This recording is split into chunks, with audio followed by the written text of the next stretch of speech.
Assalamualaikum warahmatullahi wabarakatuh. Salam sejahtera bagi kita semua. Hari ini berbahagia mengucapkan selamat pagi dan selamat datang dalam acara pidato pengukuhan guru besar dalam bidang sastra dan gender pada Fakultas Ilmu Budaya Universitas Gadjah Mada, Profesor Dr. Wening Udasmoro, SSMHum, DEA. Dan acara pagi ini diselenggarakan di Balai Senat Universitas Gadjah Mada dalam jumlah undangan terbatas dan dihadiri oleh segenap tamu undangan dalam jaringan Zoom meeting. Acara ini ditayangkan secara langsung pada kanal YouTube Universitas Gadjah Mada. Pagi ini juga setelah hadir bersama kita suami dari Profesor Wening yang tidak bisa hadir secara langsung di Balai Senat namun hadir secara daring dalam pertemuan Zoom meeting. Good morning and welcome Dr. Leo Marai. Thank you for your attendance online for this morning. Hadirin yang berbahagia, demi kenyamanan dan kelancaran acara kita di pagi ini, kami mohon hadirin untuk menonaktifkan nada dering handphone atau alat komunikasi lainnya. Kami mohon hadirin untuk tetap melaksanakan protokol kesehatan sesuai dengan anjuran pemerintah, tetap menggunakan masker dan menjaga jarak satu sama lain. Dan kita akan segera mengikuti acara pengukuhan guru besar pada Fakultas Ilmu Budaya dengan tema Maskulinitas Transformatif, Kekerasan dan Subjek yang Bergerak dalam Dinamika Sastra dan Budaya oleh Profesor Dr. Wening Udasmoro, SSMHum, DEA. Selamat mengikuti acara.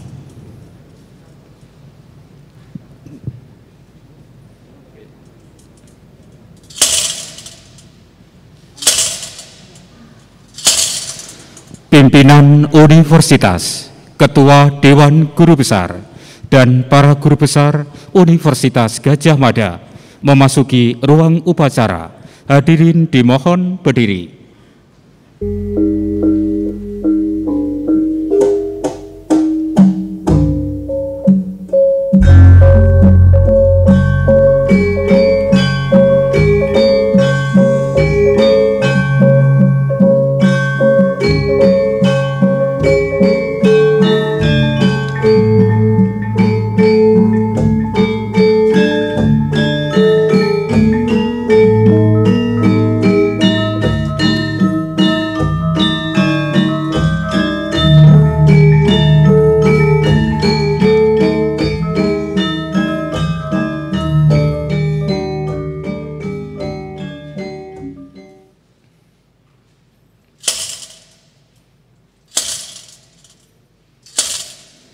Menyanyikan lagu kebangsaan Indonesia Raya.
Himne Gajah Mada.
Hadirin dipersilahkan duduk kembali.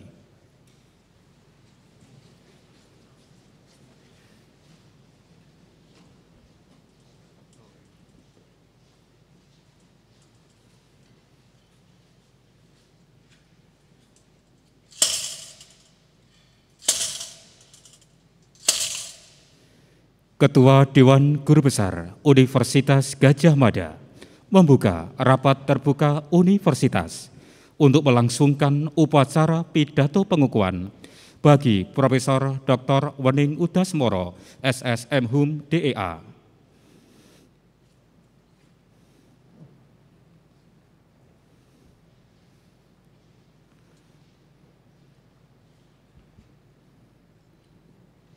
Assalamualaikum warahmatullahi wabarakatuh. Salam sejahtera bagi kita semua. Salam, Om Swastiastu, Namo Buddhaya, salam kebajikan, waras. Atas nama Rektor, dengan mengucapkan Bismillahirrahmanirrahim, upacara pengukuhan guru besar bagi Profesor Dr. Wening Udasmoro, SSM Hum DEA, dinyatakan dibuka.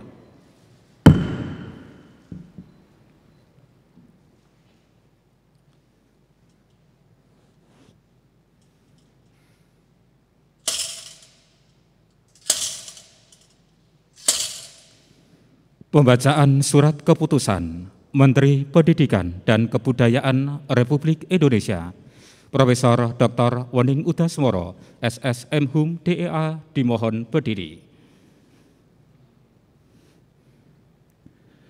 Kutipan Keputusan Menteri Pendidikan dan Kebudayaan Republik Indonesia nomor 114/MPK-A/KP/2021.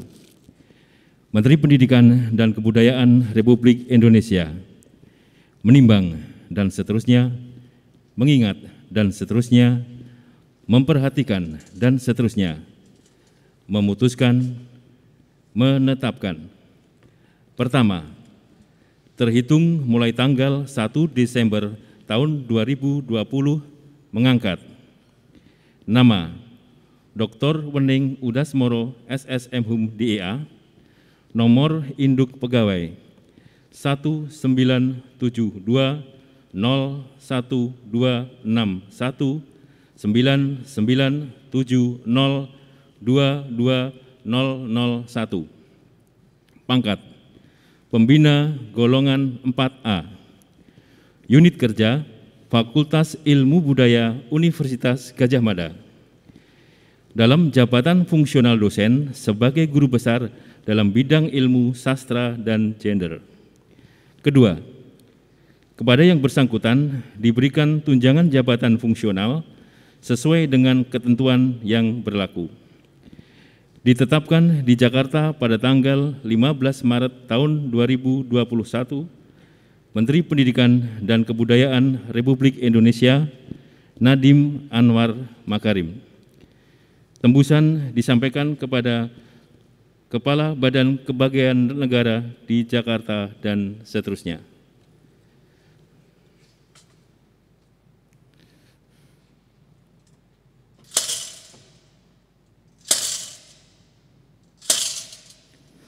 Pidato pengukuhan guru besar oleh Profesor Dr. Wening Udasmoro, SS MHum DEA dengan judul Maskulinitas Transformatif, Kekerasan dan Subjek yang Bergerak dalam Dinamika Sastra dan Budaya.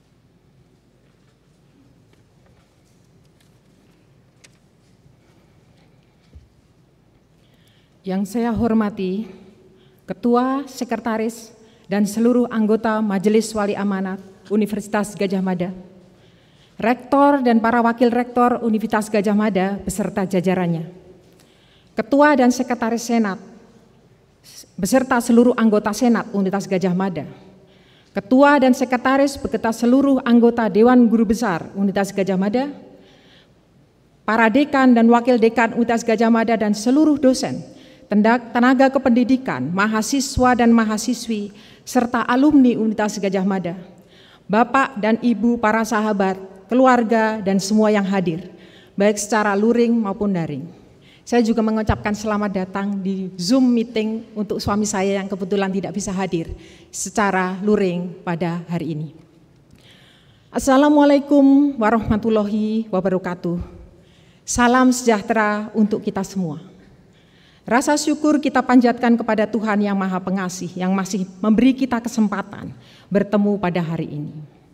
Suatu kehormatan besar bahwa pada hari ini saya diperkenankan untuk menyampaikan pidato pengukuhan saya sebagai guru besar dalam bidang sastra dan gender di Universitas Gadjah Mada. Kajian-kajian saya bergerak di antara kajian sastra, khususnya sastra Prancis, kajian gender, dan analisis wacana kritis. Pada pidato ini saya mencoba mengelindankan ketiganya dengan tidak mengonsentrasikan pada salah satunya.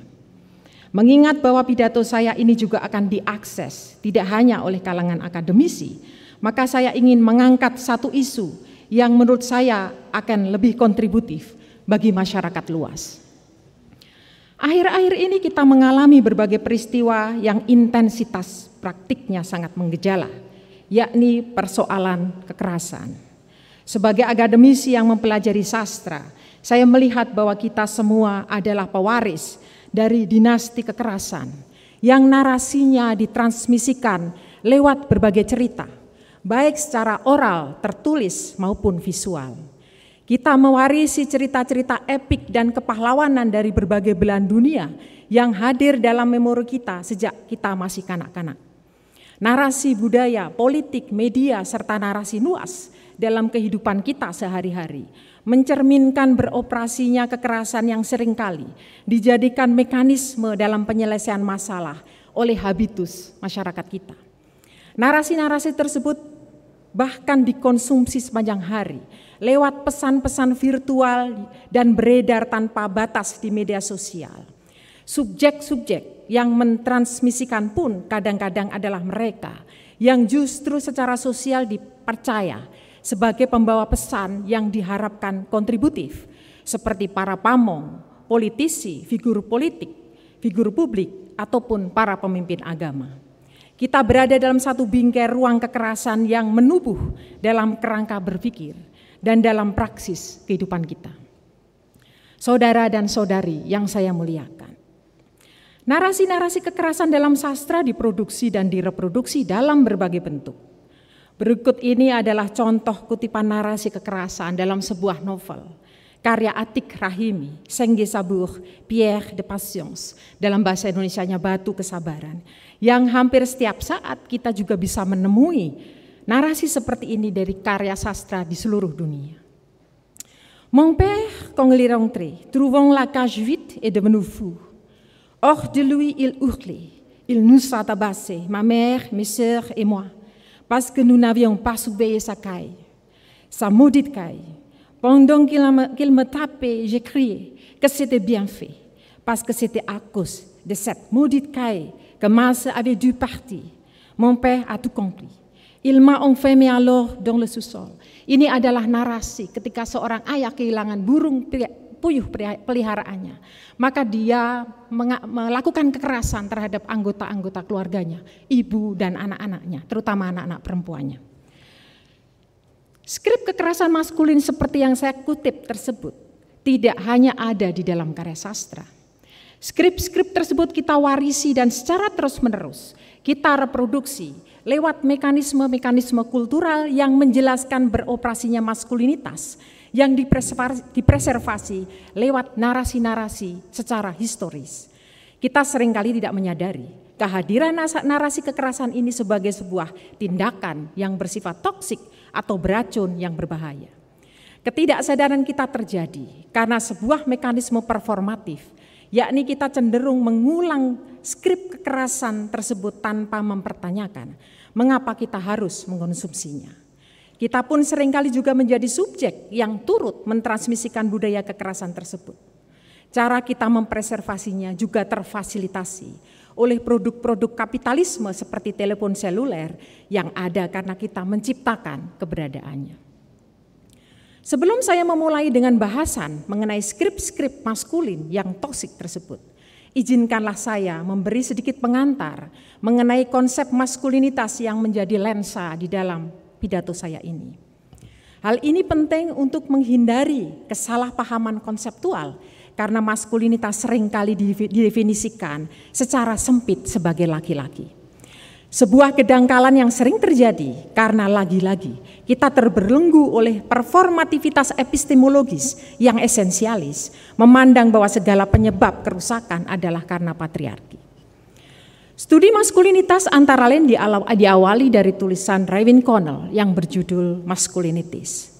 Studi ini menunjukkan pentingnya melihat relasi gender yang tidak dikotomis laki-laki versus perempuan, seperti yang selama berabad-abad dipercayai oleh filsafat barat dan selama lebih dari 1 dekade juga masih menjadi fokus pemikiran feminisme gelombang kedua.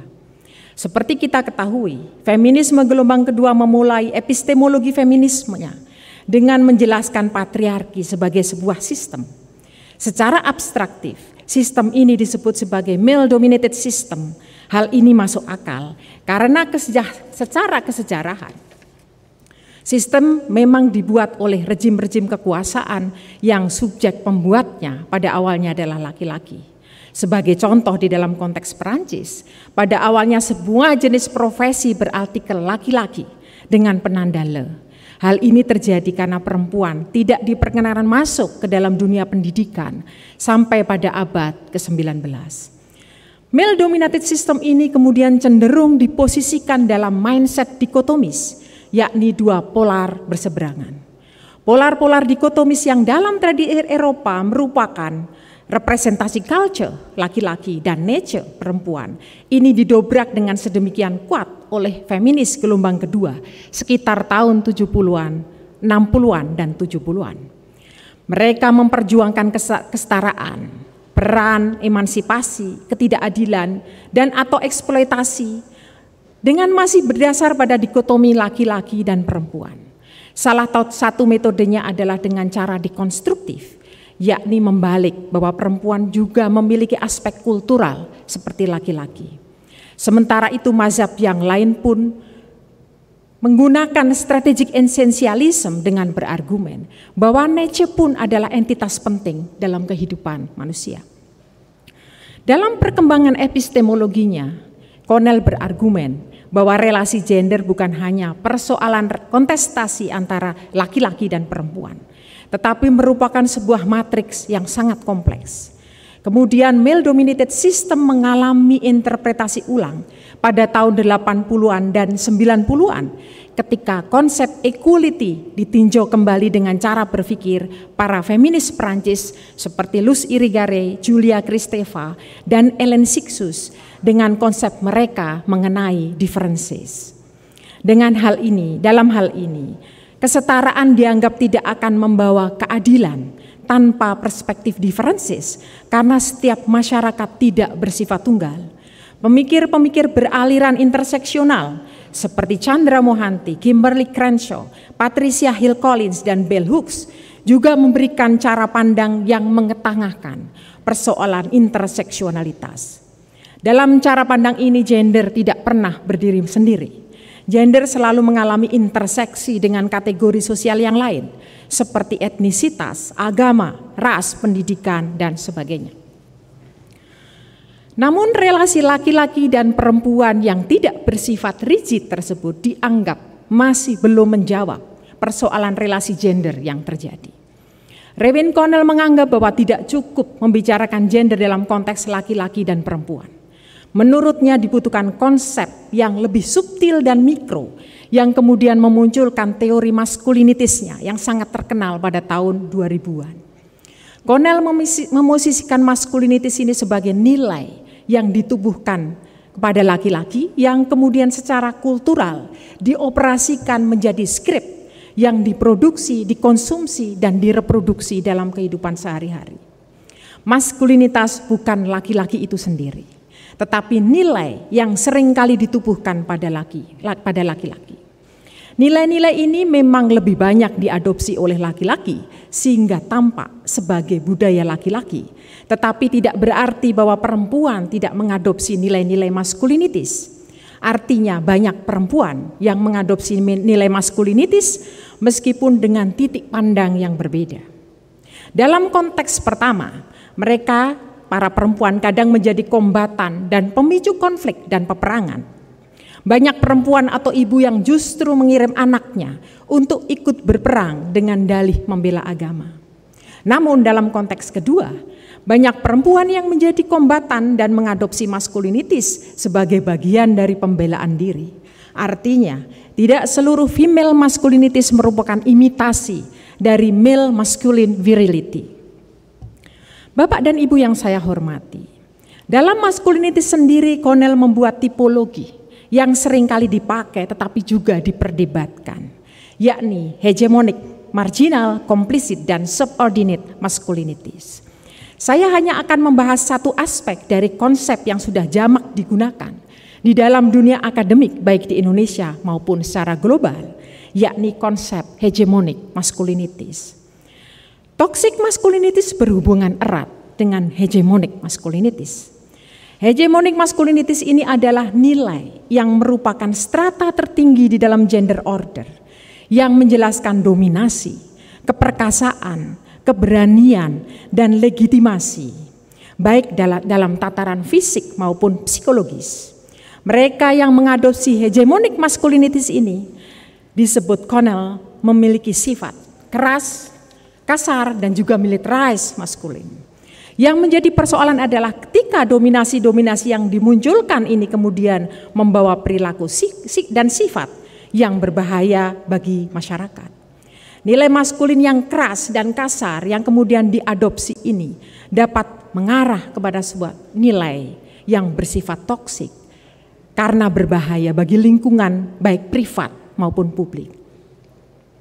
Dalam hal ini saya mengatakan bahwa tidak ada yang salah dengan orang yang berani dan perkasa. Akan tetapi ketika keberanian dan keperkasaan tersebut diejawantahkan dalam bentuk kekerasan, konflik, perang, dan penindasan terhadap yang lain, maka sifat-sifat ini menjadi berbahaya, tidak hanya bagi perempuan, tetapi juga bagi laki-laki itu sendiri. Hegemonic maskulinitis menjadi toksik ketika perilaku kekerasan tersebut dipraktikkan sebagai sebuah kekuasaan. Anggapan bahwa karena mereka adalah laki-laki maka wajar melakukan praktik kekerasan adalah sebuah bangunan yang secara sistematis dan kultural terjangkar kuat di dalam pola pikir banyak masyarakat. Secara tekstual dan empiris, perilaku maskulin yang beracun ini termanifestasikan dalam bentuk kekerasan di dalam narasi perang dan juga di dalam kehidupan sehari-hari. Kekerasan di dalam rumah tangga, pembunuhan terhadap etnis lain atau gender tertentu, homofobia, xenofobia, semuanya adalah contoh-contoh jelas dari toxic maskulinitis ini. Dalam kehidupan sehari-hari, kekerasan baik verbal, psikologis maupun fisik menjelaskan berbahayanya violent dan toxic maskulinitis yang kehadirannya kadang tidak kita sadari. Ia menjadi skrip-skrip yang menyebar sekaligus menggumpal menjadi kultur yang mapan sehingga kadang kita enggan mengurainya karena kuatnya mindset kekerasan yang memproteksinya untuk mempertahankan status quo. Saudari dan saudara yang saya muliakan, violent dan toxic maskulinitis juga dapat ditemukan dalam bentuk kekerasan seperti kekerasan dalam rumah tangga, kekerasan seksual, serta misogini atau kebencian terhadap perempuan yang dapat dilihat dari diposisikannya perempuan sebagai yang satanik atau iblis dalam berbagai narasi baik agama maupun budaya sehingga perempuan perlu dikontrol dan dijinakkan. Dalam narasi sastra misalnya, pemosisian perempuan yang satanik ini muncul di berbagai cerita di dunia. Calon Arang, Medusa, Durga, Hera adalah contoh-contoh jelasnya. Tukang sihir hampir selalu menggunakan terminologi nenek dalam konteks Indonesia. Adalah simbolisasi penting yang secara historis hadir sebagai bagian dari misogini oleh budaya kekerasan maskulin. Nenek sihir ini berbeda pemosisiannya dengan penyihir laki-laki yang lebih sering diposisikan sebagai karakter yang positif. Sebagai contoh adalah Mandrake, Dumbledore, atau tukang sihir lainnya dalam banyak mitos. Dalam tradisi Eropa, pembunuhan besar-besaran terhadap perempuan yang dianggap sebagai nenek sihir terjadi secara massal pada abad pertengahan. Jeanne d'Arc atau Joan of Arc, seorang remaja perempuan yang memimpin legiun yang berhasil mengalahkan tentara Inggris. Karena dia perempuan, maka dia menjadi korban pelabelan tukang sihir yang tubuhnya harus dibakar untuk menjelaskan berkuasanya kekuasaan maskulin. Para perempuan ini adalah perempuan-perempuan kuat. Karena kekuatan, kecerdasan, dan kehebatan mereka, maka mereka dijebloskan ke dalam label perempuan berbahaya. Yang narasinya dibungkam dalam penjara kegilaan, kemajenunan, amoralitas, serta memuat dosa seksual yang dianggap berbahaya bagi masyarakat. Selain itu dalam konteks masa kini, homofobia adalah salah satu perilaku yang membelenggu kehidupan manusia. Akibatnya lewat homofobia ini, penumpasan etnis kelompok tertentu dilakukan bahkan pada abad yang mengklaim memiliki konvensi hak asasi manusia. Meskipun demikian, violent dan toxic maskulinitis ini tidaklah bersifat tetap. Dia selalu mengalami dinamika dari waktu ke waktu. Sebagai contoh, dalam konteks Prancis pada abad 19, Napoleon dengan tradisi penguasaannya sering dipandang sebagai visi heroisme Prancis. Namun studi maskulinitas menunjukkan bahwa heroisme penguasaan dunia ini adalah heroisme yang toksik. Kita di Indonesia juga seringkali berpikir hal yang sama. Kebesaran kita yang ditunjukkan dengan kekaguman kita pada penguasaan wilayah geopolitik dan geografis lain tanpa disadari, melegitimasi kekerasan dan rezim maskulin yang toksik. Bahkan di buku-buku sejarah yang kita baca sejak pendidikan dasar, dijelaskan bahwa Islam dikatakan mengalami kejayaan ketika masa kekaisaran Ottoman menguasai Eropa. Begitu pula dengan kebesaran Julius Caesar, Alexander the Great, serta Genghis Khan. Semuanya adalah narasi invasi ketika heroisme dan keperkasaan dianggap memiliki nilai lebih hebat dari preservasi terhadap jiwa manusia. Dalam studi maskulinitas, penguasaan ini bersifat toksik karena dengan invasi tersebut nyawa ribuan orang terhambur. Mereka yang dikorbankan adalah rakyat jelata yang dijadikan serdadu-serdadu yang kebanyakan tanpa bayaran. Mereka adalah bumper di garda depan yang menerjemahkan hasrat penguasa maskulin yang penuh kekerasan. Namun ketika kemenangan didapatkan, pahatan di monumen dan guratan tinta emas ditahbiskan bagi para raja serta para panglima perangnya. Cara berpikir kita yang turut melegitimasi kekerasan dan penguasaan sebagai sebuah kejayaan adalah juga pemikiran yang toksik. Kita pun menjadi bagian dari reproduksian mindset kolektif yang toksik. Aspek toksik maskulinitis lain dalam sejarah Prancis adalah kolonialisme. Kolonial maskulin man menjelaskan bentuk kritik para feminis terhadap penguasaan melalui kolonialisme. Kekerasan fisik juga penguasaan berbasis ras dan etnisitas adalah profil kekerasan masa kolonial. Bentuk maskulinitis lain yang turut membangun wacana toksik maskulinitis adalah kontestasi wacana pasca 11 September 2001. Islamofobia menjadi pengalaman baru tegaknya white western supremacy yang di dalamnya merefleksikan kekerasan fisik yang dilakukan oleh mereka yang mengklaim sebagai kebenaran dalam posisi politik, sosial, dan kultural. Namun hal ini juga tidak lepas dari toksik maskulinitis yang lain, yakni tindakan terorisme yang menguasai dunia sampai saat ini. Bentuk-bentuk kekerasan di atas sebetulnya terkait erat. Pertama, dengan posisi subjek. Kedua, bahasa sebagai sarana pengejawantahan praktik kekerasan. Dan ketiga, manifestasi psikologis dari mereka yang berperan sebagai subjek yang melakukan kekerasan.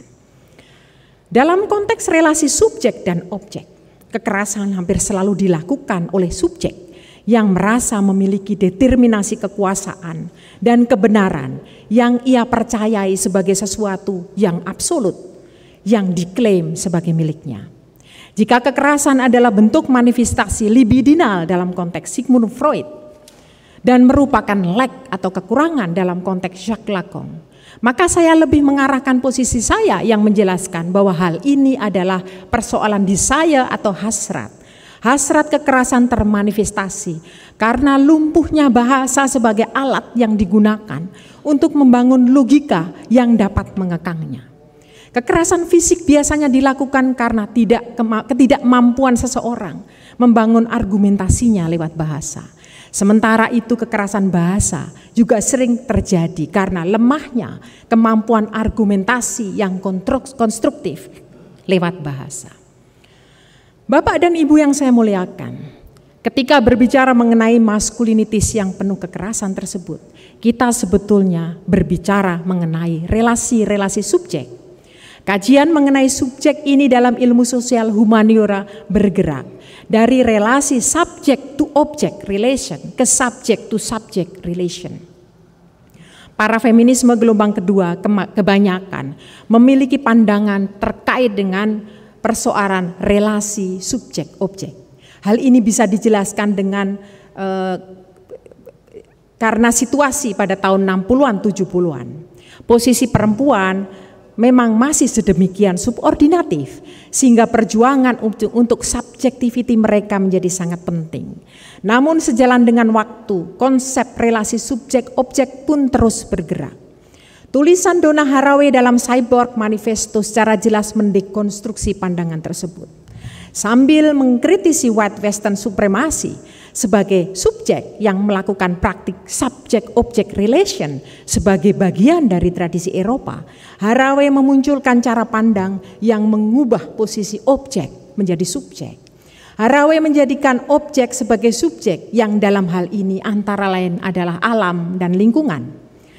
Konsep lain yang muncul adalah abjek, sebuah konsep yang dikemukakan oleh Julia Kristeva. Abjek ini adalah subjek yang disubordinasi oleh struktur karena keberadaannya. Contoh jelasnya adalah kelompok difabel, orang kulit hitam, dan kelompok-kelompok marginal lainnya. Dari konsep subjek, abjek, objek tersebut, ada satu aspek yang menurut saya sangat penting untuk ditambahkan, yakni mengenai anti-subjek.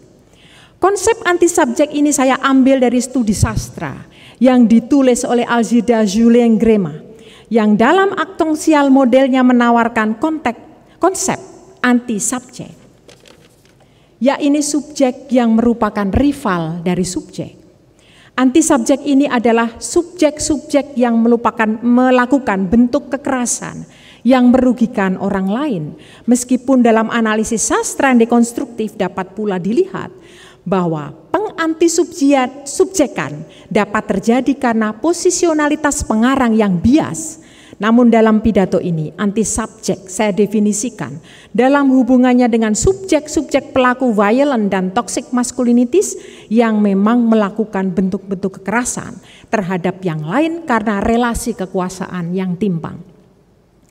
Anti-subjek dalam tipologi saya adalah mereka yang melakukan berbagai bentuk kekerasan, baik verbal, psikologis, simbolis, seksual maupun fisikal. Kekerasan yang mereka lakukan tidak hanya terjadi dalam ruang publik, dalam bentuk kekerasan di wilayah ketika militarized masculinities ditengarai sebagai bagian penting dari beroperasinya kekuasaan. Kekerasan juga dilakukan di ruang-ruang privat, seperti di dalam keluarga dan lingkungan pertemanan. Perkosaan terhadap anak perempuan, keponakan perempuan, cucu perempuan, anggota keluarga yang lain, dan juga teman dan tetangga adalah contoh jelas tindakan anti-subjek yang terus meningkat jumlahnya di Indonesia. Pelecehan seksual, pencabulan, perundungan seksual, dan kekerasan berbasis online juga marak terjadi di lingkungan yang sangat menjunjung tinggi penghormatan dan kesetaraan tanpa memandang gender, kelas sosial, etnisitas, usia, agama, dan kategori lain, yakni lingkungan pendidikan, baik di sekolah atau pendidikan umum maupun yang berbasis agama. Komnas Perempuan mencatat sejak Januari sampai September 2021 ada 4.000 kasus kekerasan terhadap perempuan yang dilaporkan. Kebanyakan adalah kasus kekerasan seksual. Kasus ini juga semakin meningkat terhadap kelompok-kelompok marginal, baik secara individual maupun kolektif. Salah satu contohnya adalah kekerasan terhadap pemeluk agama dan kepercayaan yang berbeda. Para sahabat yang saya hormati, untuk mengatasi persoalan kekerasan dalam berbagai bentuk diperlukan adanya diskusi tentang pentingnya membicarakan posisionalitas subjek dalam menghadapi praktik objektifikasi, objektifikasi, dan perlawanan terhadap anti-subjektifikasi. Jika Julia Kristeva menawarkan sebuah konsep subject and process, yakni setiap subjek selalu mengalami pergerakan baik secara empiris maupun epistemologis, maka berdasarkan pengalaman riset saya di berbagai wilayah konflik dan kekerasan di Indonesia, serta mengamati perilaku dari para anti-subjek yang melakukan bentuk-bentuk kekerasan, salah satu hal yang perlu ditekankan adalah yang saya sebut sebagai transformatif subjek atau subjek yang bertransformasi. Transformatif subjek ini adalah para anti-subjek yang telah mengubah cara berpikir toksiknya dan mencoba memasukkan dirinya sebagai subjek yang kontributif. Dalam beberapa pengalaman penelitian saya dengan kolega-kolega saya, subjek-subjek baru sebetulnya telah muncul setelah mereka meninggalkan posisi mereka sebagai anti-subjek, yakni para kombatan ketika konflik terjadi. Para anti-subjek di Ambon misalnya bahkan menjadi transformatif subjek karena melakukan proses-proses perdamaian dan bina damai pasca konflik. Mereka juga menghasilkan karya-karya nyata untuk mempreservasi perdamaian dan melakukan gerakan anti kekerasan lewat karya-karya mereka. Karya-karya sastra dalam bentuk antologi puisi yang antara lain ditulis oleh para kombatan dan para penulis lainnya yang berisi ekspresi semangat agar kekerasan tidak terjadi lagi adalah representasi dari transformatif subjek.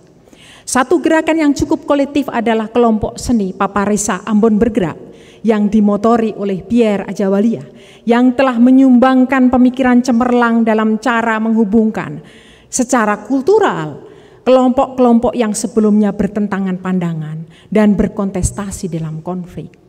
Dalam konteks Aceh, pengalaman serupa juga terjadi.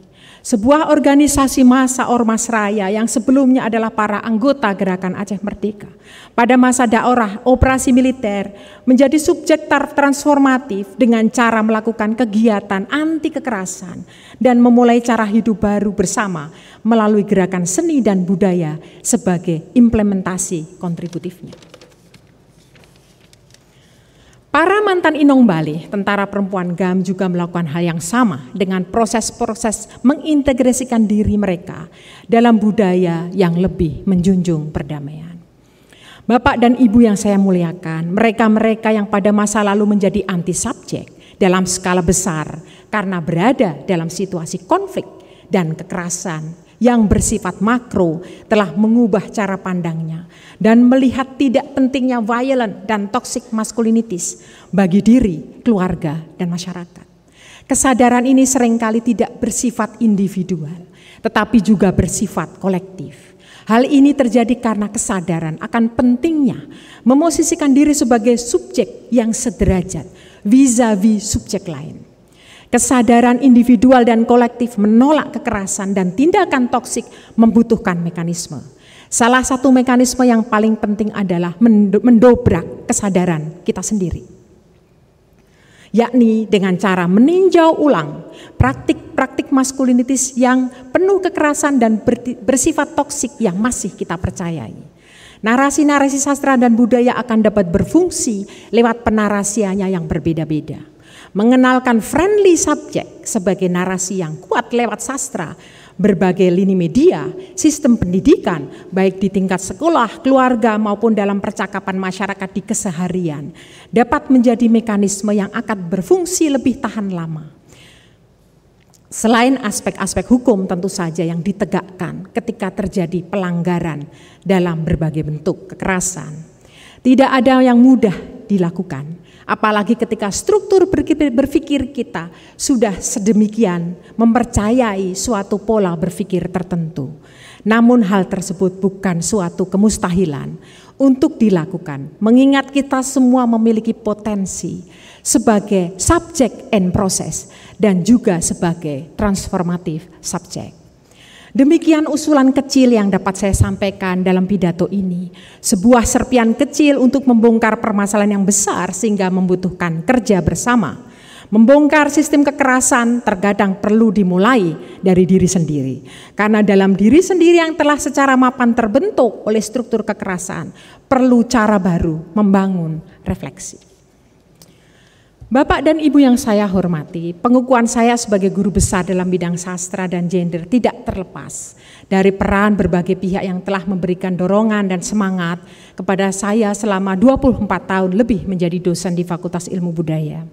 Saya mengucapkan terima kasih yang sebesar-besarnya kepada guru sekaligus bapak saya, Bapak Teguh Basuki, yang pertama kali mendukung saya sebagai dosen. Ucapan saya juga kepada Mas Muslih Madian yang telah memperkenalkan saya pada berbagai pemikiran teoritis ketika menjadi dosen pembimbing skripsi saya.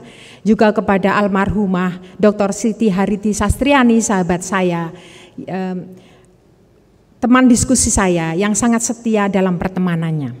Saya juga mengucapkan terima kasih kepada kolega-kolega saya dari jurusan sastra Prancis yang hadir semuanya, saya kira di sini, yang tidak bisa saya sebutkan satu persatu namanya, tapi di sini saya lihat ada Ibu Wiwit, Ibu Lina, Mas Suryo, Mas Toro, Mas Jarwo, Mbak Upi, Mbak Mona, Mbak Mary, Mbak Lina, Arum, Sandi, dan Ayu atas kerja timnya yang selalu kompak. Semoga kekompakan ini tetap langgeng. Mas Ali kebetulan di rumah, semoga sehat selalu.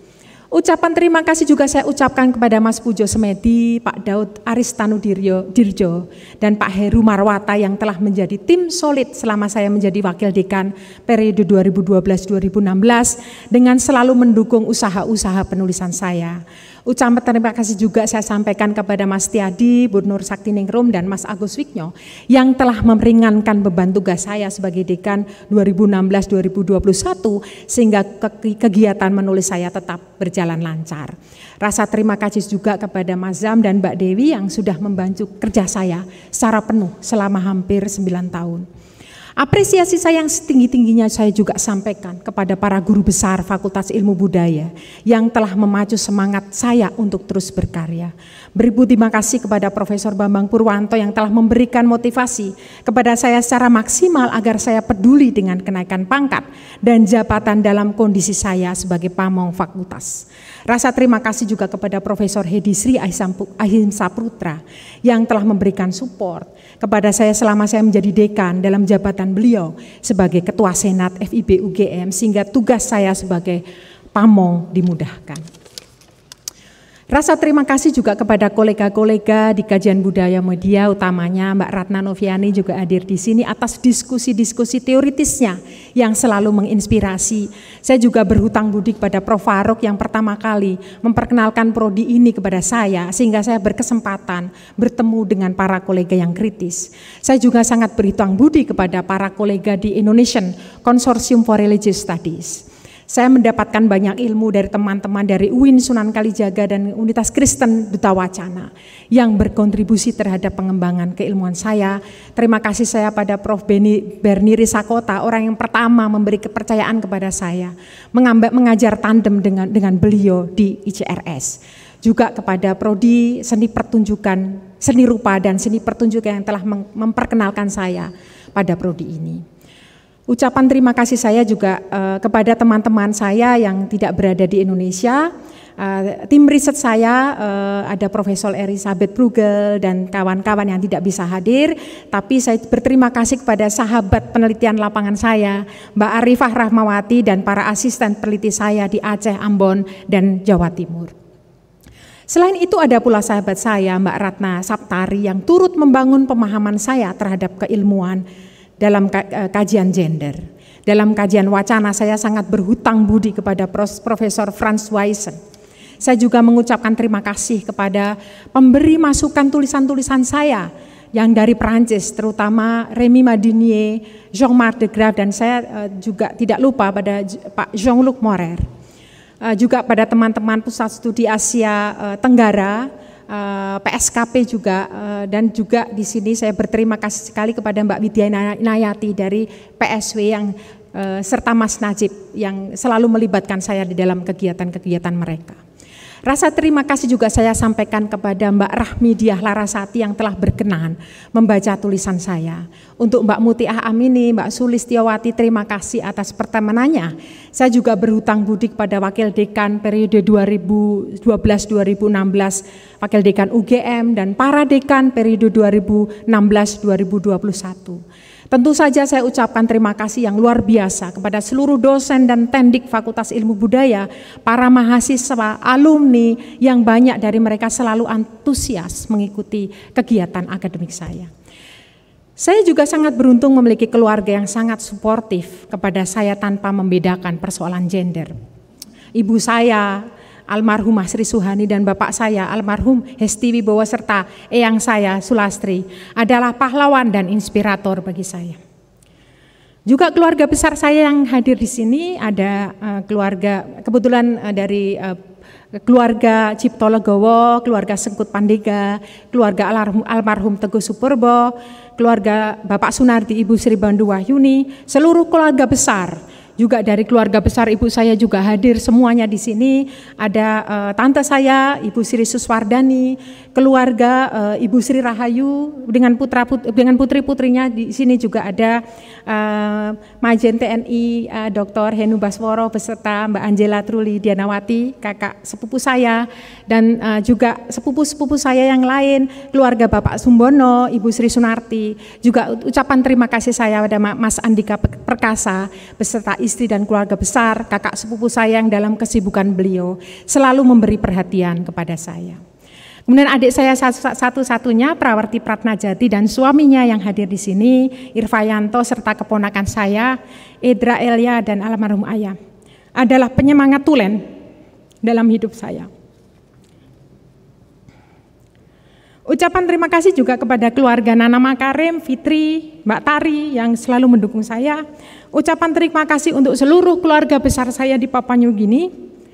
Saya juga berterima kasih kepada seluruh teman-teman dan para kadang saya di Persaudaraan Pencaksilat Kembang Setaman yang selalu meringankan kerja saya merawat harta warisan orang tua saya ini yang selama 20 tahun ini saya pimpin. Kepada anggota keluarga dan teman-teman yang lain, mohon maaf apabila saya kurang menyebutkan satu persatu nama-nama teman-teman. Satu keberuntungan bagi saya bertemu dengan suami saya, Leo Marai, suami yang menemani saya dengan setia dalam suka dan duka, teman curhat yang menyenangkan, penulis handal yang merupakan motivator awal dan utama saya dalam dunia akademik saya. Kasih tak terhingga saya ucapkan kepada Lofrina Lalitya Ibu Damai Marai, anak kami yang penuh pengertian, yang telah memberikan pengorbanannya sejak kecil untuk ibunya. Pidato ini saya dedikasikan untuk mereka berdua. Demikian, wassalamualaikum warahmatullahi wabarakatuh.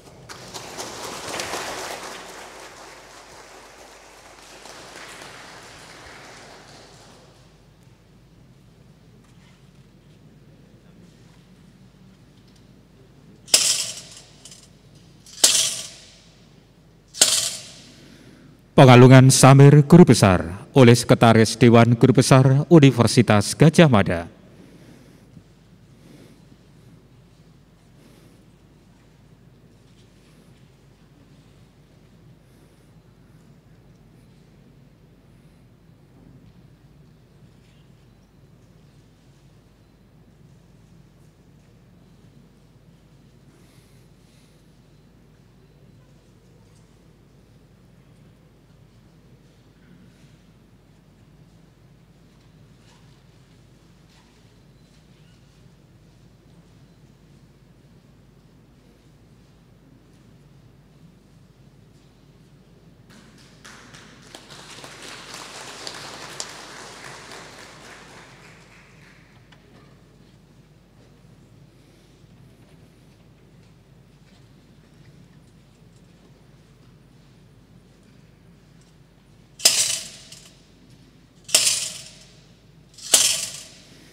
Ketua Dewan Guru Besar Universitas Gadjah Mada menutup rapat terbuka universitas.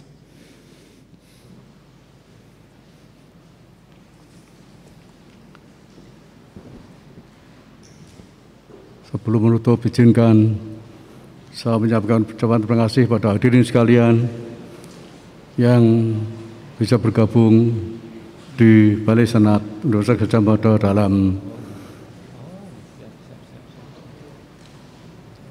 acara luring pada siang hari ini.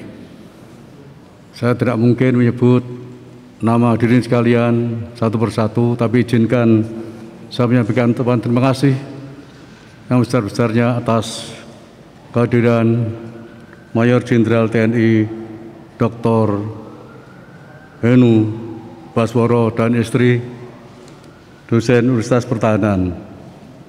Yang bersangkutan adalah saudara sepupu Profesor Wening.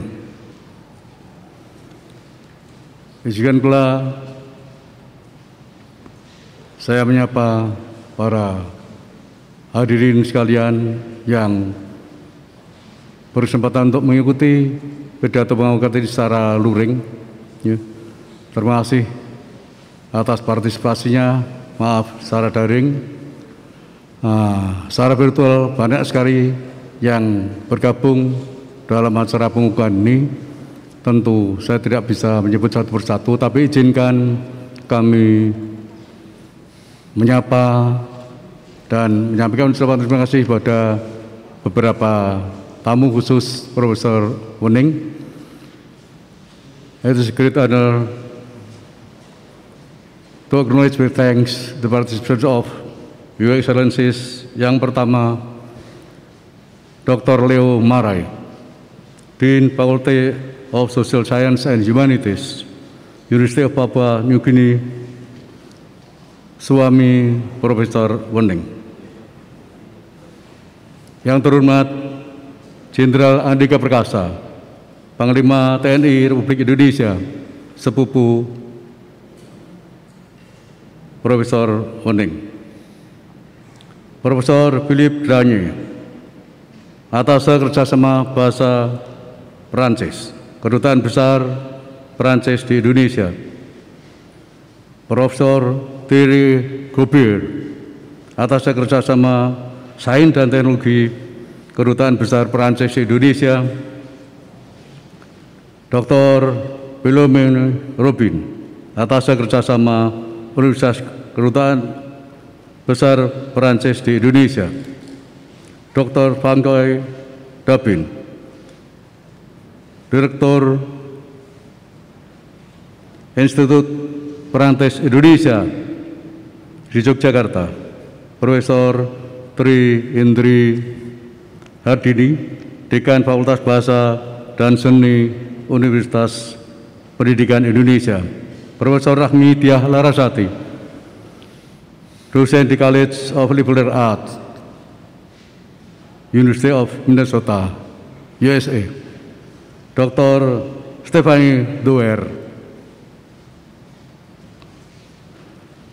Kepala Kerjasama Kedutaan Perancis dan Direktur IFI Indonesia, Institut Perancis Indonesia di Indonesia.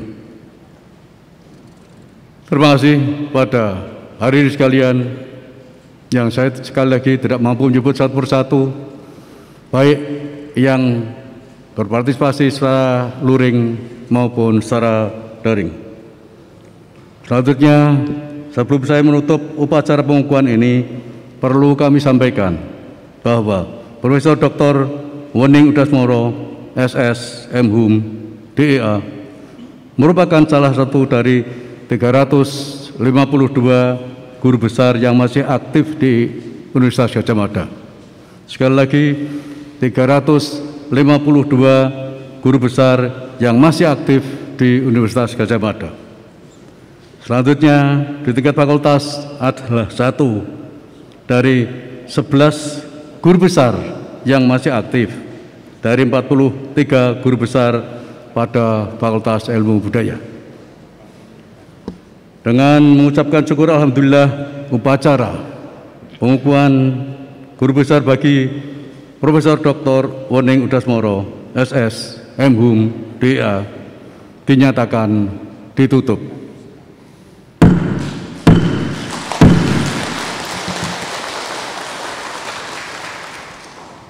Salam sejahtera untuk kita semua. Wallahu muwaffiq ila aqwamit thoriq. Wassalamualaikum warahmatullahi wabarakatuh.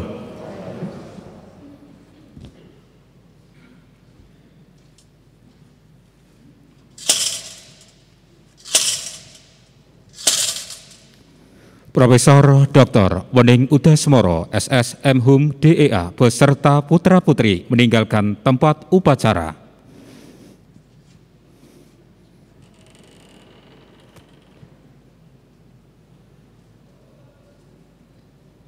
Pemberian ucapan selamat pertama oleh suami dari Profesor Dr. Wening Udasmoro, SS, MHum, DEA, Dr. Leo Marai, Dean Faculty of Social Sciences and Humanities of University of Papua New Guinea. Dr. Leo Marai, we kindly ask you to deliver a few words and to congratulate your lovely wife, Professor Wening. Time is yours.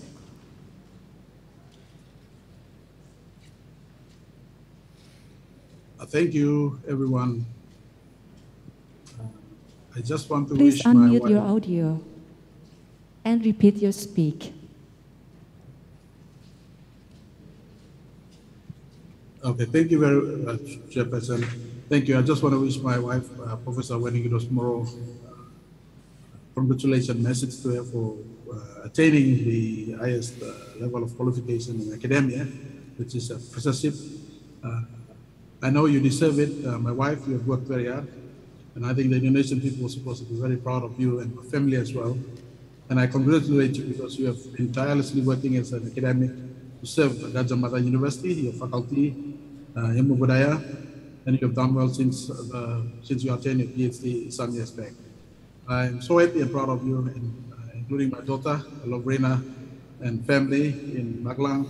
I wish you all the best in your career, and we'll be supportive of you as you continue to serve the university, the faculty, as well as Allah. And thank you, everyone. Congratulations, my wife, Wening Udasmoro, for attending the highest academic award, which is a professorship in your discipline. Thank you very much. Thank you, Dr. Leo Marai. Baik, hadirin yang berbahagia, untuk selanjutnya pemberian ucapan selamat oleh putri dan adik dari Profesor Wening.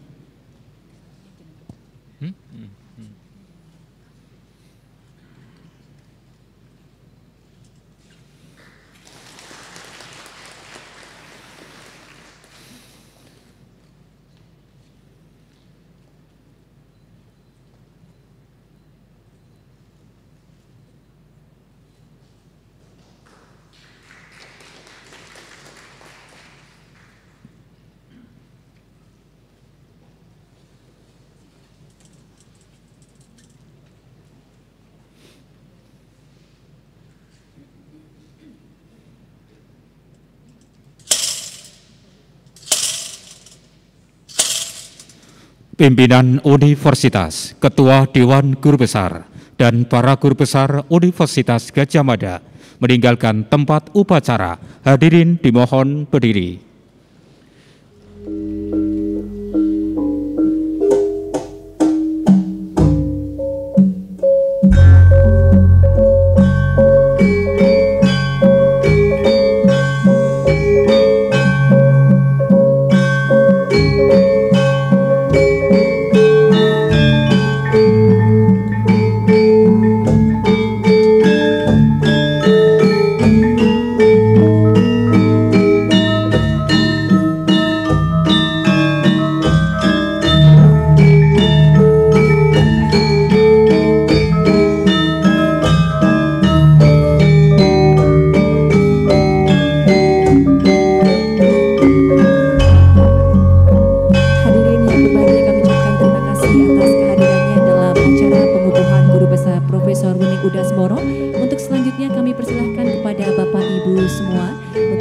Ucapan selamat, dan setelah memberikan ucapan selamat silahkan untuk mengambil souvenir dan nasi box yang sudah disediakan di luar ruangan ini. Sekali lagi kami ucapkan terima kasih kepada Bapak Ibu atas kehadirannya dalam acara pengukuhan Guru Besar Profesor Dr. Wening Udasmoro. Dan setelah mengucapkan selamat kepada Profesor Wening, dimohon kepada Bapak Ibu untuk mengambil souvenir dan nasi box.